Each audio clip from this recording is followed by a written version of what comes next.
In March, the divisive reality TV star Jade Goody died, with her death becoming as big a TV spectacle as you might expect, although the press coverage was more shocking than anything the television managed, with this disgraceful advert for OK Magazine's tribute issue, which went on sale before she'd even died, being a nauseating case in point. OK Magazine's special tribute issue with wonderful memories of Jade, out now.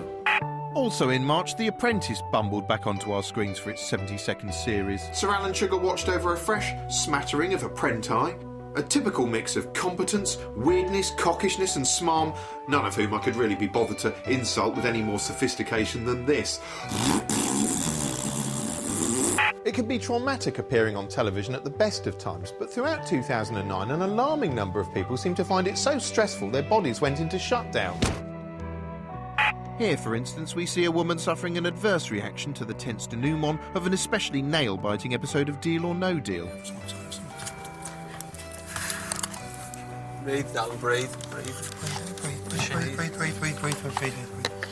Yeah, to the floor, please. Chances are she's probably feigning death just to get away from Noel Edmonds. Soon afterwards, a Wickle kid on a New Zealand talent show opened his performance with an impressive swan dive. Christmas in the park. Take it away. Any moment now.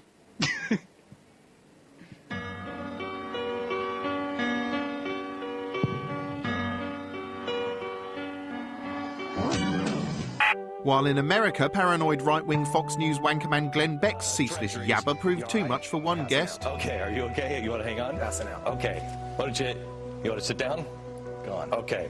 All right. Oh. You okay? Okay. Somebody help him, please? Meanwhile, down on the beach, another news network's fun live interview about the art of volleyball went a bit brr. Starting today, we have a collegiate challenge. It's open to any college. So. Oh, I'm afraid Nikki has fainted. But perhaps the most astonishing outbreak of public floppiness occurred when every single person in the world passed out simultaneously in Five's ultra-high concept but ultimately flawed drama Flash Forward. April, and as global leaders congregated in London and the news networks went mental showing footage of people from Brighton smashing windows, glorified knobbly knee contest Britain's Got Talent helped placate a troubled nation with its unctuous blend of sob stories and raw, unbridled showbiz. The big draw this year was, of course, the singing sensation Susan Boyle. I dreamed a dream in time. Yeah, whatever. It's a bit rich, people saying they're surprised that someone who looks like Susan Boyle can sing like an angel. I mean, from the looks of Piers Morgan, I'm surprised he can speak without someone having to check his blowholes for pus every 5 minutes. I mean, he looks like something a police frogman might encounter at the bottom of a haunted lake, or a sort of nightmarish experimental pig man being raised in a lab by a depressed scientist.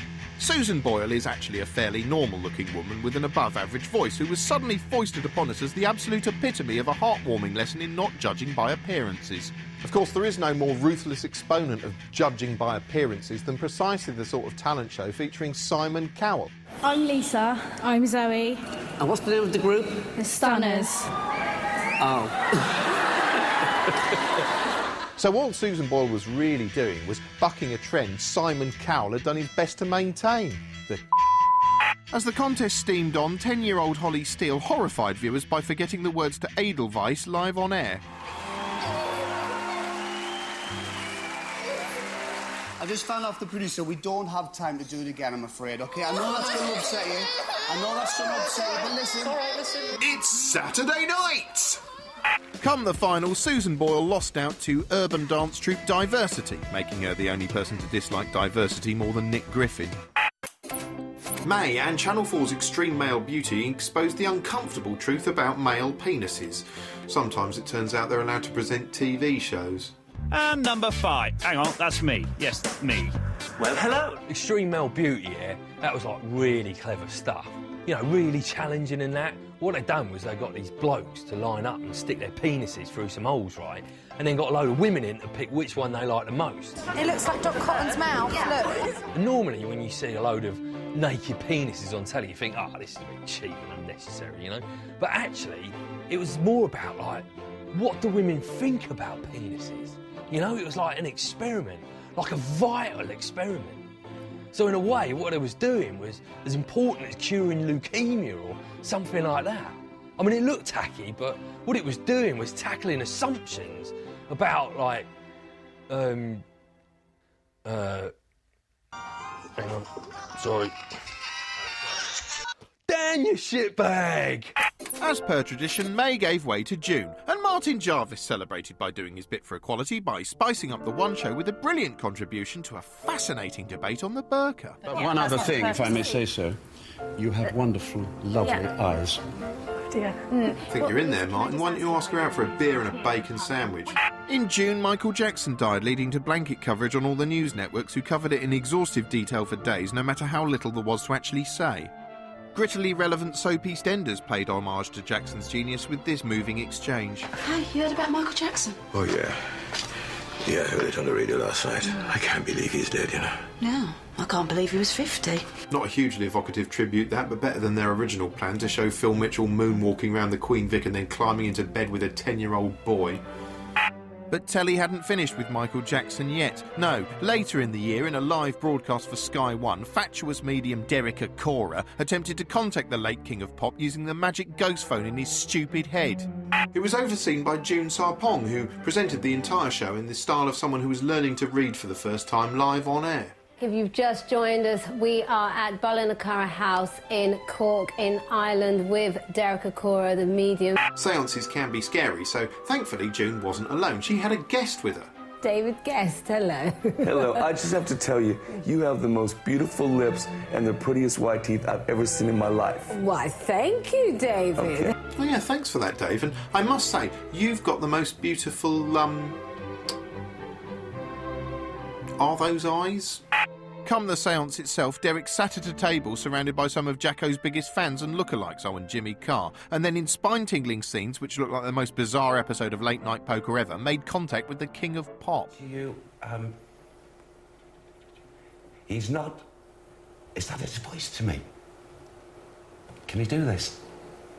OK, I'm being told here... Right.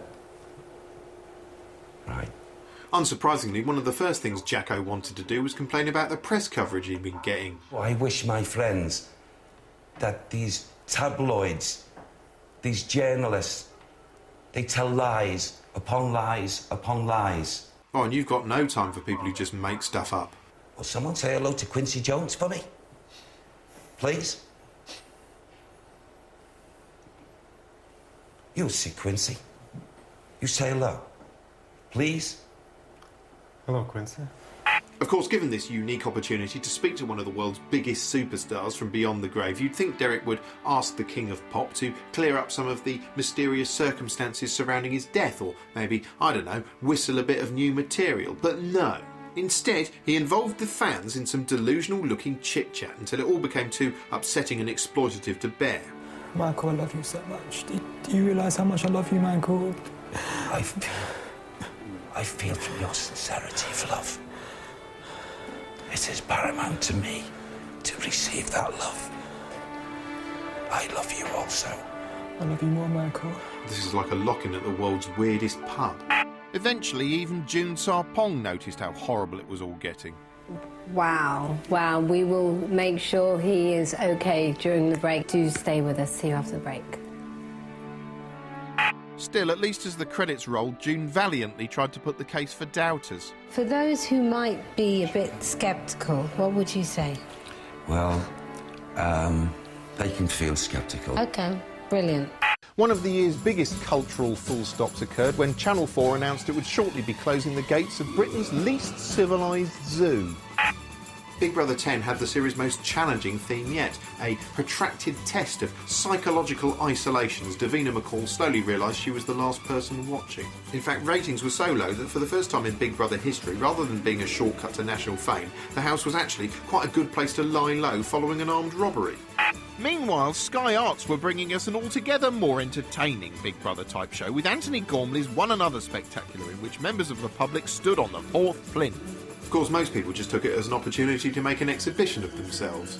These weren't just irritating people, these were irritating people who were just slightly higher than everyone else. They might as well have called it Sky Twat. Of course, thanks to the Great British weather, the coverage often resembled a gruelling ordeal. That looks pretty bad, but I feel worse for that pregnant woman with no arms who was up there for 6 months. She couldn't even put a rain hat on.